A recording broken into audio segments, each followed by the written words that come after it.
Bueno, pues por aquí con todos nosotros Juan Ramón Rayo y Sonia Alegre de Freedom 24 para hablar de un tema tan importante y es que muy poca gente parece que está pensando o poniendo el foco en el largo plazo en los riesgos de ese largo plazo y cómo estos afectan sobre los ahorradores y cómo los ahorradores tenemos determinados mecanismos que podemos hacer para sortearlo. Así que vamos a hablar de todo esto, pero antes, bienvenidos a los dos, a Juan Ramón Rayo y a Sonia Alegre, por estar aquí en mi canal y hablar de todo esto. ¿Qué tal? ¿Cómo Buenas estamos? tardes, ¿qué tal?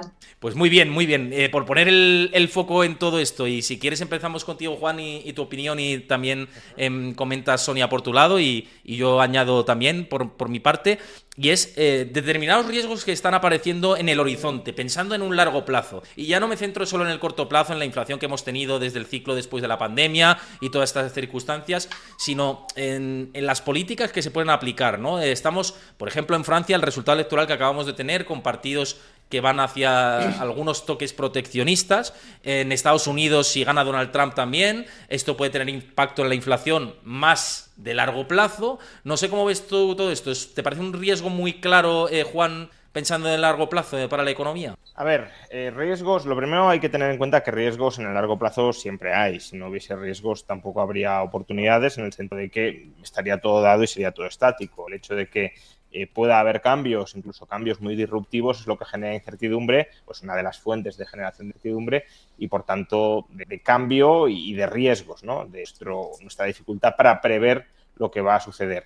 Entonces, dicho esto, que con el riesgo siempre vamos a tener que convivir, tanto a corto como a largo plazo, la cuestión es que hay algunos de esos riesgos, como bien señalas, que están vinculados a nuestra incapacidad de prever no cambios que vayan a mejorar la sociedad, sino cambios que pueden empeorarla. Son cambios que tienen un origen político y que distorsionan, enrarecen el funcionamiento de los mercados y, por tanto, de la cooperación económica.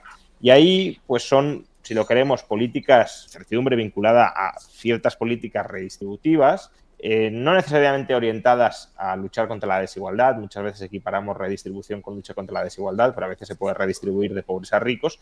Y, de hecho, el mercantilismo y el proteccionismo al que apuntabas es un tipo de política redistributiva del grueso de la población a ciertas minorías empresariales y profesionales que están protegidas frente a la competencia global. Entonces, bueno, si pensamos en riesgos de origen específicamente político que pueden enrarecer, entorpecer, dificultar el funcionamiento de los mercados y la generación de riqueza, desde luego la desglobalización es uno de ellos. Y la desglobalización viene apoyada o viene impulsada, pues por un lado, por la vertiente geopolítica y por el enfrentamiento entre bloques y la carrera por la hegemonía global entre Estados Unidos, China, Rusia por en medio como invitado, que se está basculando de un bloque al otro.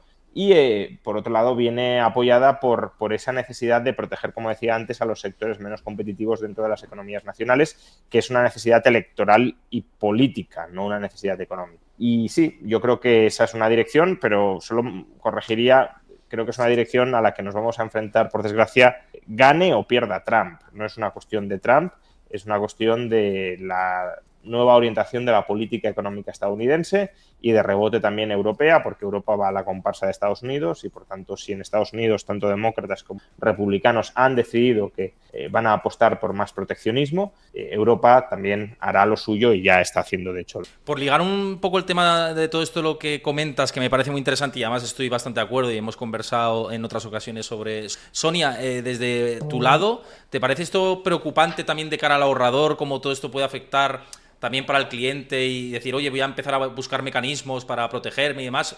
¿Crees que el ahorrador está muy preocupado ahora o lo percibís así desde una plataforma como la vuestra?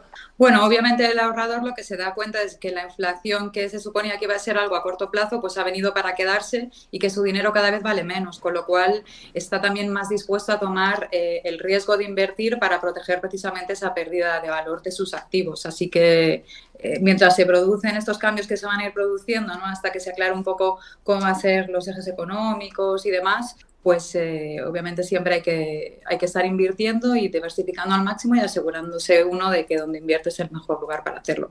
Y luego vamos a aproximarnos más a todo ello, pero Hay un debate que surge o emerge de todo esto, ¿no? Y que es el riesgo que muchas veces yo digo desde mi lado, joder, parece que es el riesgo que nadie te está contando, ¿no? Y es que, y lo hablamos en otro programa con Juan Ramón aquí, de el rico parece que va siendo más rico porque puede proteger sus ahorros y tiene ese ahorro disponible que puede movilizarlo y batir a la inflación, pero el pobre no puede hacerlo, ¿no? Y es la trampa de la pobreza que ya comentamos. Y hay un debate muy interesante que también me lo pregunta mi comunidad y está también en redes. De hecho, JP Morgan hacía un último informe que iba en esta dirección y mostraba cómo el 1% de la riqueza había traspasado y por completo a las clases medias, y es de si podemos ir a un fin de las clases medias, si ese es un riesgo real que existe o no, y si lo podemos evitar como inversores, ahorradores particulares. Se hablan aquí dos áreas, ¿no? Pero, Juan, ¿tú crees que puede haber este riesgo de que empiecen a diluirse cada vez más las clases medias? Bueno, primero habría que ver qué definimos por clase media, ¿no? Si clase media en términos de ingresos o clase media en términos de patrimonio. Lo que entiendo, tal como lo estás planteando, es que estamos pensando en clase media definido en términos patrimoniales y, bueno, aún así habría que ver dónde ponemos el límite o los límites de dónde empieza y dónde termina la clase media. Pero, bueno, desde luego, la riqueza es un factor que suele estar desigualitariamente distribuido, incluso en sociedades que son muy igualitarias en términos de ingresos. Si nos fijamos en la desigualdad patrimonial en los países nórdicos, a los que solemos tomar como referencia, para bien o para mal, pero desde luego referencia a sociedades igualitarias en términos de ingresos, su igualdad o desigualdad más bien patrimonial es extrema. Es decir, tienen índices de Gini muy altos. Por ejemplo, el caso más claro es el de Dinamarca, en términos de distribución de los activos patrimoniales.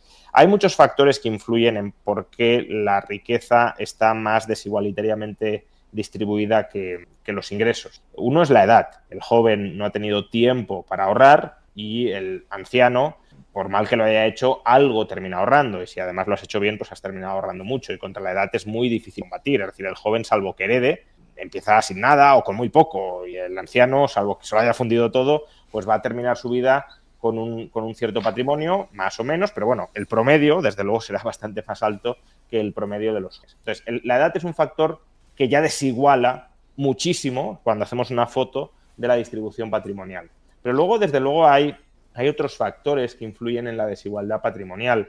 Y uno muy importante es el acceso o la disciplina o la conciencia o la práctica de la inversión. Porque la fuerza más potente del capitalismo, y esto es algo que Marx incluso vio e insistió en ello, es la capitalización. La capitalización, Marx pensaba de la plusvalía, nosotros podemos hablar del interés, pero bueno, el poder del interés.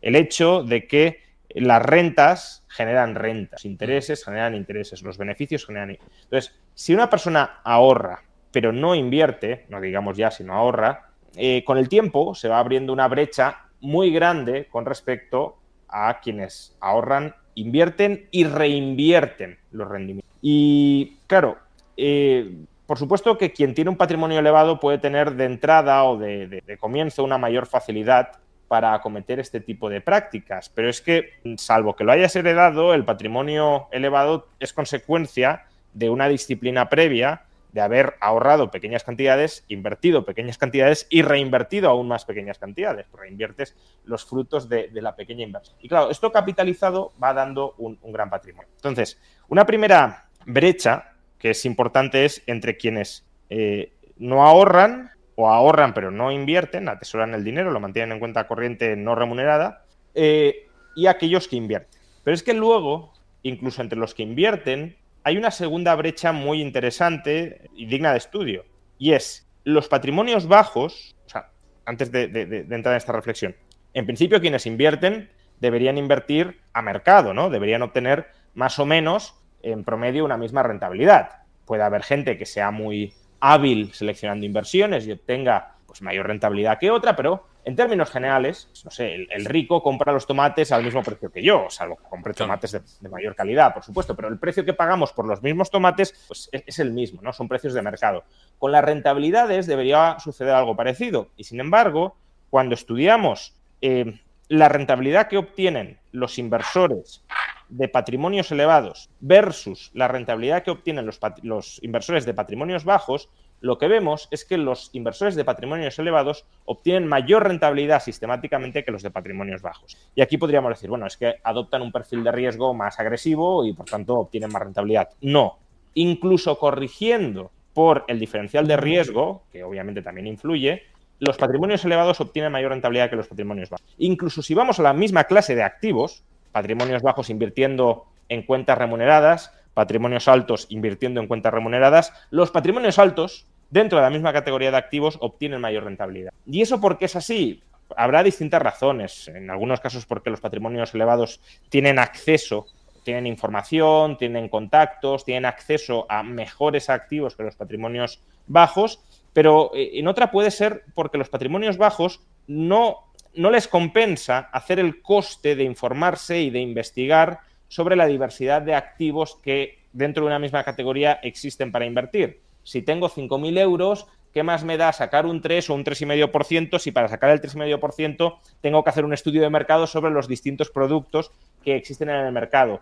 Eso puede ser muy costoso para el pequeño inversor, para el gran inversor, claro, medio punto es muchísimo dinero. Y ahí, claro, medio punto, un año no es mucho, pero medio punto acumulado año tras año termina siendo mucho. Y por tanto ahí se abre otra brecha que es importante cerrar a través de la educación financiera y a través de la rebaja del coste de informarse, abaratando el acceso que los pequeños inversores tengan a información de productos de calidad que en principio, pues si no se abarata esa información, los altos patrimonios conocen porque investigan o porque tienen a un asesor que investiga por ellos, pero los pequeños patrimonios no incurren en ese coste de investigación y por tanto se quedan fuera de conocer esos otros activos alternativos, esos otros activos más altamente remunerados que a lo mejor a priori no conocen. Que por cierto, tanto desde tu canal como el mío también es un poco lo que pretendemos, ¿no? Tener o democratizar más esa información financiera, claro, para que el retail, ¿no? El inversor particular como nosotros, ¿no? Que al final no somos institucionales, pues tenga ese conocimiento de qué productos pueden sortear la inflación, evitar que nuestro poder de compra se diluya con el paso del tiempo, etcétera. Y a eso voy también, porque con esta situación en la que quizá vamos a un mundo más proteccionista, más presionando la inflación al alza, esta composición de ejes, como decía Sonia antes, que podemos tener durante los próximos años y un contexto en el que va a haber mucha más incertidumbre, pues más que nunca tenemos que plantear esas soluciones. ¿Y dónde están esas soluciones? Y la pregunta es muy concreta, ¿no? Y tú lo habías comentado antes, Juan Ramón, también, ¿no? ¿Podemos hacer algo como ahorradores? Y te lo pregunto primero a ti, Sonia, y luego Juan también que diga un poco su visión desde el punto de vista del ahorrador, ¿qué puede hacer ante este contexto en el que podemos caer en esa trampa de la pobreza como estábamos analizando? Pues empezar a invertir lo antes posible, obviamente estudiando un poco los riesgos y los productos, informándote al máximo posible, ¿no? Nosotros en Freedom tenemos una academia que es la Freedom Academy, donde la gente que no tiene conocimientos financieros pues puede empezar un poco a seguir y aprender sobre cómo invertir y los diferentes productos financieros. Y luego tenemos también productos de bajo riesgo, pues para el que quiere empezar con poco dinero, que yo creo que los conoces porque ya hemos hablado alguna vez, la cuenta D, por ejemplo, los planes de ahorro a largo plazo, y bueno, pues son alternativas de inversión fáciles, ¿no? Para gente con poco conocimiento y con poca experiencia. Y luego ya para los más sofisticados, como explicaba Juan Ramón, los grandes patrimonios que ya tienen experiencia invirtiendo y tienen conocimiento, pues también tenemos productos estructurados, ¿no? Que es otra alternativa también. Luego te voy a entrar con el tema de la cuenta D y las colocaciones de dinero a largo plazo y demás, porque me parece que es interesante y lo hemos comentado muchas veces. Pero, Juan, desde el punto de vista de ahorradores, ¿también de acuerdo con esto que decía Sonia? Sí, o sea, yo creo que hay muchos tipos distintos de activos y cada uno de ellos puede encajar mejor para, por un lado, un tipo de inversores, por otro lado, para un momento en la vida o en la planificación financiera de un inversor o para, incluso dentro de un momento de la vida de un inversor, para una finalidad específica que pueda tener ese inversor. Es decir, no es lo mismo un inversor joven que un inversor ya mayor, cercano a la jubilación o en la jubilación. No es lo mismo un inversor adverso al riesgo que un inversor propenso al riesgo. no es lo mismo la necesidad que tiene un inversor joven para, no sé, por ejemplo, ahorrar de cara a la constitución de una entrada para comprarse una casa a través de una hipoteca, que si lo que pretende es ahorrar para amasar un patrimonio inicial con el que montar una empresa, y no es lo mismo el ahorro dirigido a cualquiera de estas finalidades o dirigido a obtener, por ejemplo, liquidez o a pues ir preparando la jubilación. Entonces, digamos, cada persona en cada etapa de su vida puede tener una necesidad, cada persona puede tener distintos perfiles, la misma persona en cada etapa de su vida puede tener distintas necesidades y luego en un determinado momento pues también tienes distintos fines, distintos motivos por los que ahorras y por tanto distintos instrumentos a través de los cuales ahorrar.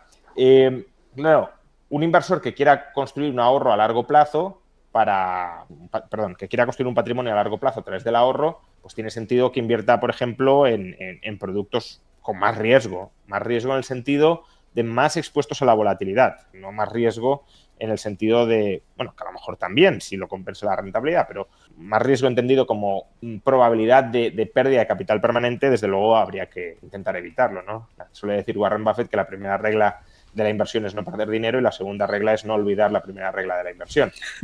Minimicemos, ¿no?, ese riesgo de pérdida de capital permanente, pero abracemos hasta cierto punto la volatilidad si tenemos tiempo para recuperarnos de la misma. Si estamos convencidos de que algo no va a caer y se va a quedar permanentemente ahí, sino que puede caer y luego subir por los fundamentales, pues un inversor a largo plazo eso le puede venir bien si tiene esa capacidad de resistencia frente a la volatilidad.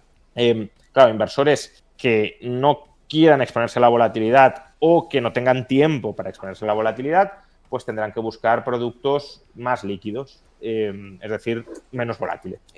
Ahora, incluso dentro de los productos menos volátiles, tenemos una variedad muy amplia de tipologías de inversión o de activos o inversiones subyacentes. Ya hemos hablado bastante, tanto lo he hecho yo mismo en mi canal y también en otras conversaciones que hemos tenido en el tuyo, sobre, pues no sé, por ejemplo, la nula rentabilidad que ofrecen la mayoría de depósitos de bancos españoles. Es terrible. Claro, aunque uno diga, oye, yo necesito liquidez, por tanto necesito tener el dinero disponible. Bueno, pero tener el dinero disponible con certeza, sin riesgo, no implica necesariamente invertirlo en un depósito de un banco español, donde existe una estructura de mercado determinada que es pues cercana al oligopolio, por barreras de entrada muy fuertes y por concentración dentro de ese mercado con barreras de entrada, y que por tanto tiene capacidad para ofrecer a su acreedor, a su cliente, tipos de interés nulos. Existen alternativas, como puedan ser los depósitos bancarios de bancos extranjeros, como puedan ser pues las participaciones en fondos monetarios, como pueda ser incluso la deuda pública o como puedan ser pues los productos financieros que Sonia comenta que ofrece Freedom 24, o que también pueden ofrecer otros brokers o neobrokers, pero en este caso Freedom 24, de los que también hemos hablado bastantes veces, tanto en tu canal como en el mío. Entonces, claro, si el inversor, el pequeño patrimonio, como decía antes, dice liquidez, cuenta corriente en un banco español, pues ahí ya empezamos mal. Empiezas con un 0,20% de rentabilidad o cosas así, no mucho más, ¿eh? Claro, por eso. Entonces, si ya te encasillas en si tengo liquidez solo puede ser depósito en un banco español y no me compensa investigar más porque por 3.000, 4.000, 5.000, 10.000 euros, ¿para qué me voy a preocupar más? ¿Qué más me da 1 punto o 2 puntos más al año sobre esa cantidad tan pequeña? Pues ahí ya empiezas a perder contra otros que invierten esas mismas cantidades preocupándose por obtener una rentabilidad más alta sin necesariamente exponerse a mayores riesgos o no digamos ya mayores cantidades que obviamente tienen un incentivo muy grande a rascar cada décima o centésima. Y sí, hombre, si el coste de aprendizaje, el coste de acceder a esta información es muy alto, puede llegar a entenderse que mucha gente se quede fuera, pero como decías, creo que en parte también lo que hacemos desde canales como el tuyo, como el mío y como el de muchísima más gente, porque la comunidad financiera en redes sociales es muy grande y creciente, pues es tratar de facilitar ese acceso a información financiera, a formación financiera que hasta ahora podía suponer una barrera de entrada importante para mucha gente y bueno, pues lo sigue siendo porque no es un tema sencillo, fácil, es un tema que genera desde luego cierta desconfianza, inseguridad, porque nunca estás del todo convencido de si lo estás haciendo bien, pero bueno, si se rebaja un poquito esa barrera de entrada, si la barrera de entrada ya no es tan infranqueable, pues bueno, habrá más gente que la salte y que pueda acceder a inversiones más altamente remuneradas que le permitan ir construyendo un patrimonio a un ritmo más razonable. Claro, opciones importante o de manera importante remuneradas. Antes hablaba Sonia de la cuenta D. Freedom tiene otras, ¿no? Como las colocaciones de dinero a largo plazo de 3, 6 y 12 meses, con rentabilidades anualizadas a 12 meses, por ejemplo, ahora mismo, y lo estoy viendo en tiempo real, del 5,4% en euros, en dólares casi el 8% prácticamente. Es decir, que viendo lo que está ofreciendo la banca tradicional, incluso muchos neobancos, pues está esta opción que yo creo que es interesante. Luego te voy a preguntar por estos productos, porque me han preguntado bastante usuarios, Sonia, sobre el funcionamiento, los swaps que hay detrás y demás, y si esto es seguro o no es seguro, bueno, esta serie de cuestiones. Pero antes, para los que nos estéis viendo aquí en directo y también en diferido, con respecto a lo que decía Juan Ramón Rayo y también los productos que tiene la plataforma Freedom 24, si os resultan interesantes, que en mi opinión personal lo son, y lo hemos hablado muchas veces con Juan Ramón Rayo y habéis visto las aportaciones que he hecho en este tipo de la colocación de dinero a largo plazo y demás, mes a mes. De hecho, este mes ya me veréis que haré también otra, y es lo que yo he hecho, no es una recomendación de inversión, pero si os interesa, tenéis ahora, hasta el 31 de agosto, la Welcome Promo de Freedom 24. ¿Y qué quiere decir esto? Pues que os regalan 3 acciones si transferís a la plataforma entre 4.999 y 19.999 euros, 10 acciones con el código WELCOME20 y con el código WELCOME5 hasta 20 acciones de regalo. Tenéis todos los detalles en la descripción del vídeo en YouTube, también en Juan Ramón Rayo lo pondrá en su canal los detalles, y el enlace a la plataforma para que os la podáis descargar en la descripción del vídeo de YouTube y en el comentario fijado, tanto de mi canal como de Juan Ramón Rayo. Así que para que le echéis un ojo, yo creo que merece la pena de este tipo de productos. Pero ahora voy a todo esto porque soluciones. Hablamos de esto, de la colocación de dinero a largo plazo, que a mí sí me parece interesante, francamente, y lo hemos comentado muchas veces con Juan, que son productos que, viendo cómo está el contexto de mercado, son atractivos. Pero mucha gente me pregunta, ¿qué seguridad tiene la compañía? ¿Cómo funcionan estas colocaciones de dinero a largo plazo, que está vinculado a la tasa SOFR, pero también bueno, hay otros productos detrás como son los swaps y tal? ¿Cómo funciona esto para tener rentabilidades tan altas, Sonia? Bueno, pues uno por uno. En cuanto a qué seguridad tiene la compañía, pues como sabes y lo hemos comentado también en el pasado, somos un holding americano cotizado en el Nasdaq.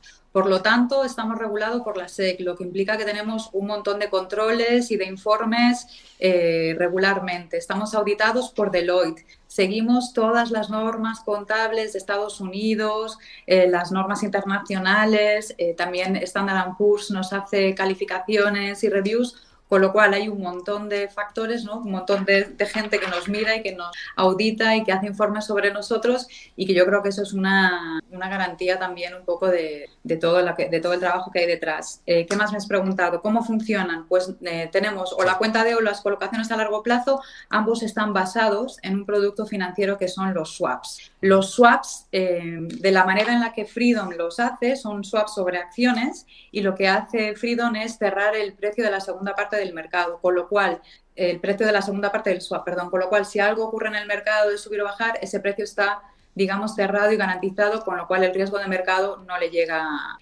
al cliente. Siempre invitamos a todos nuestros clientes a que acudan a nuestra web freedomfinance.eu/documentos y lean sobre los swaps, sobre los programas de swap, para que conozcan un poco más el funcionamiento, las garantías, etc, etc, etc. Y no sé si ha respondido ya. No, perfectamente, perfectamente.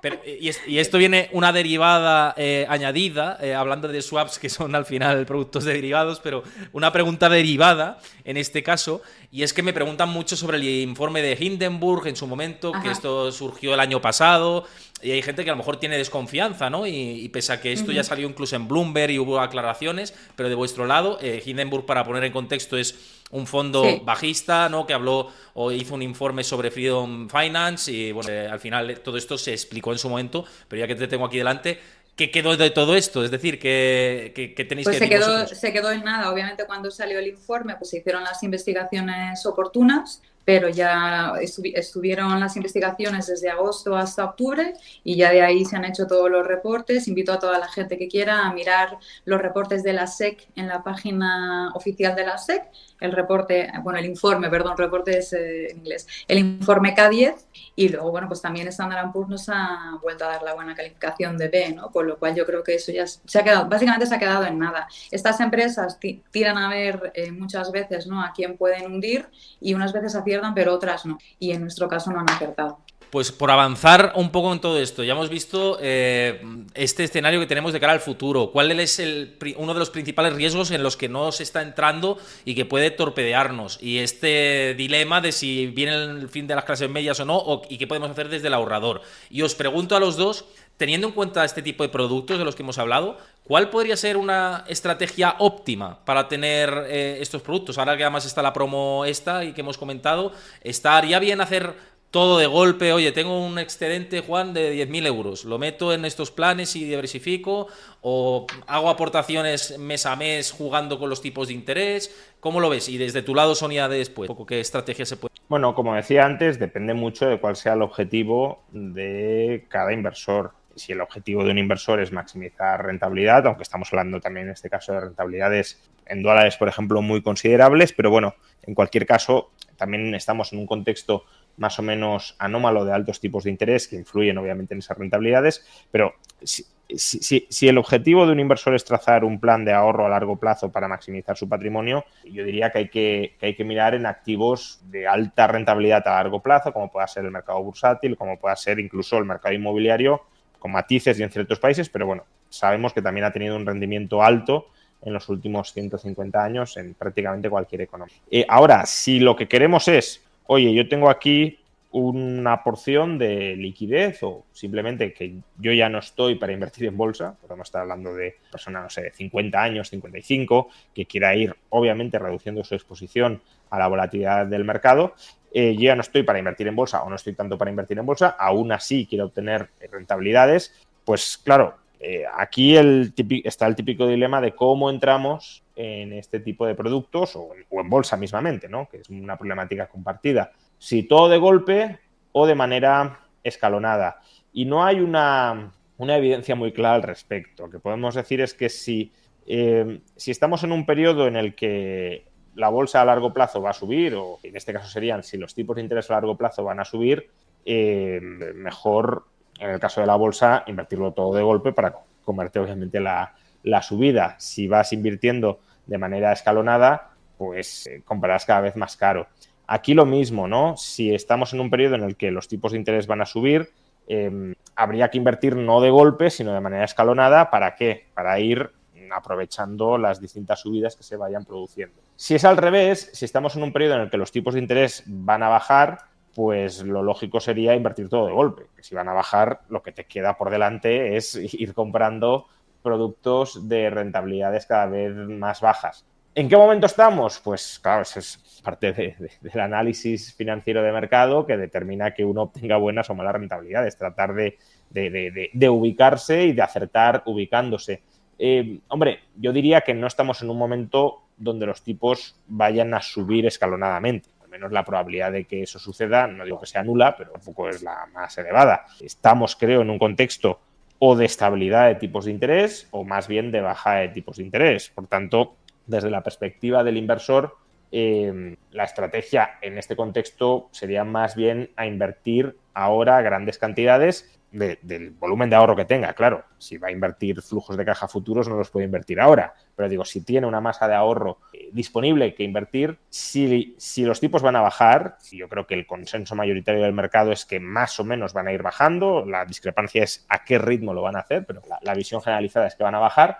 Ya digo, lo lógico sería cerrarse rentabilidades altas o relativamente más altas en el presente y no ir guardando parte del ahorro disponible ahora para reinvertirlo a tipos de interés más bajos, porque además, y ya termino con esto, también hay que tener en cuenta el coste de oportunidad de no invertir. Es decir, si yo me quedo en liquidez total, es decir, en efectivo, porque creo que los tipos van a subir, ahí también hay un coste de oportunidad, porque mientras yo no estoy invirtiendo ese dinero, sea pues en la cuenta D, por ejemplo, o en algún producto similar que diariamente te está pagando intereses, claro, yo estoy dejando de percibir un interés. Y ya no digamos si lo hago en un contexto de bajada de tipos. En ese caso no es solo que me esté esperando para reinvertirlo en peores condiciones, sino que mientras me estoy esperando no obtengo una rentabilidad, o al menos no una tan alta que si lo inmovilizara a los tipos más altos que se mencionan en el presente. Entonces, yo en el contexto actual, si uno quiere liquidez, es decir, no bolsa, me plantearía más bien invertir cantidades del ahorro que tengo disponible sustanciales en productos que sigan dando tipos de interés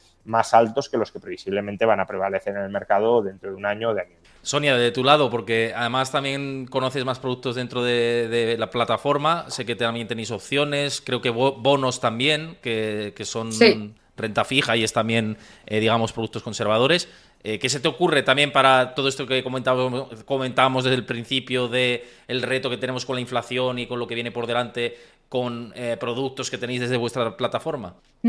Pues obviamente, como comentaba Juan Ramón, siempre que se hace una estrategia de inversión hay que tener un poco en cuenta cuáles son tus objetivos, cuál es la cantidad de riesgo que quieres tomar, si necesitas liquidez o no. Entonces, dada un poco la incertidumbre que hay, ¿no?, con todo el tema político y lo que va a pasar, pues yo creo que es un buen producto los planes de ahorro a largo plazo de Freedom, ¿no? Porque sí que te garantizan un plazo concreto de tiempo y tú sabes que vas a poder hacer líquida ese capital en el tiempo que estimes, ¿no? Lo máximo son 12 meses. Entonces yo creo que es una buena manera de aprovechar la coyuntura económica. Que tienes más experiencia y te atreves y no necesitas el dinero en 10, 15 años, pues hay por supuesto siempre bolsa. Pero bueno, depende un poco de la estrategia personal y del riesgo que se quiera asumir. Que por cierto, y de cuánto se necesita el dinero. Total. Bueno, eso es fundamental. Pero por poner en contexto, creo que las colocaciones de dinero a largo plazo de las que estamos hablando son desde 1.000 euros, ¿verdad? Es decir, que no se puede por debajo, es desde 1.000 en adelante. Se puede empezar desde 1.000 euros y bueno, tienes a 3, 6 y 12 meses y en función de eso pues te va dando más o menos tipo de interés. Obviamente, cuanto más largo es el plazo, mayor es el interés. Y luego también lo puedes meter o en dólares o en euros, sin olvidar que estará luego el riesgo de tipo de cambio cuando se recojan los beneficios, que bueno, también el dólar está teniendo momentos interesantes y que hay que tener en cuenta también y valorar. Y una cosa muy interesante, que no sé si lo comentamos la otra vez y ahora me ha surgido a raíz de una pregunta que ha entrado y ahora te la hago también, y es que tampoco hay límite por arriba de remuneración. Hay otras plataformas que dicen hasta 50.000 remuneramos tal, pero en vuestro caso no hay máximo. Exacto, y de hecho si pones más de 100.000 euros te dan todavía más, un 0,5% más. Eso es, hay un bonus que, por cierto, tenéis la promo con las acciones que os regalan si entráis con más capital, para que lo sepáis, ¿no? Que sé que hay grandes patrimonios que ven este tipo de programas y que os puede interesar todo esto que estamos comentando, ¿no? Yo simplemente por informar, ¿no? Una de las preguntas que entraban por aquí, de Baque, muchas gracias por comentar, que siempre estoy leyendo lo que me parece más interesante, y dice: Sonia, ¿asesoráis para carteras de bajo o medio patrimonio? En caso afirmativo, ¿hay algún mínimo necesario? Desde vuestro lado, ¿no hacéis este servicio? Bueno, desde Chipre se va a hacer portfolio management y no me sé ahora todas las condiciones de todos los productos, pero en la web sí que están, así que eso sí va a ser posible a partir de ahora. Y pregunta por aquí si vais a dar el salto a Latinoamérica, que hay un seguidor de Venezuela que lo está preguntando, que si vais a abrir este mercado a futuro. De momento están centrados en la ampliación por Europa y se han abierto oficinas de representación en Holanda, en Polonia, en Italia, en Francia, Dinamarca, Estonia. Entonces, yo creo que hasta que no se consolide un poco toda la expansión europea, yo creo que de momento va a ser más Europa, ¿no? Por el momento. Pero pues es una compañía muy ambiciosa, así que seguro que más adelante será algo para considerar. Claro, no sé, si en el momento dio el salto de Asia a Estados Unidos, de Estados Unidos a Europa, y pues al final, por cuestión lógica, ¿no? Esto llegará, ¿no? Y informaremos de ello cuando llegue, ya que tanto Juan Ramón como yo tenemos seguidores del otro lado del charco. El habla hispana es lo que tiene, pues informaremos de todo esto seguro, así que estad pendientes. Juan Ramón y Sonia, muchísimas gracias por pasaros por aquí. Yo creo que ha quedado muy claro. Insisto, si os interesa la plataforma, todo lo que hemos hablado y esta manera de proteger el ahorro pensando en el largo plazo y los desafíos que hay, tenéis los enlaces en el canal de Juan Ramón Rayo en el comentario fijado y en la descripción del vídeo y en el mío propio. Y bueno, pues si os ha gustado el contenido, que dejéis vuestro like, que os suscribáis al canal y que dejéis vuestro comentario con cualquier duda, cuestión, lo que queráis comentar con respecto a los retos que tenemos. Muchas gracias a los dos. Gracias. Muchísimas gracias. Hasta otra, Héctor.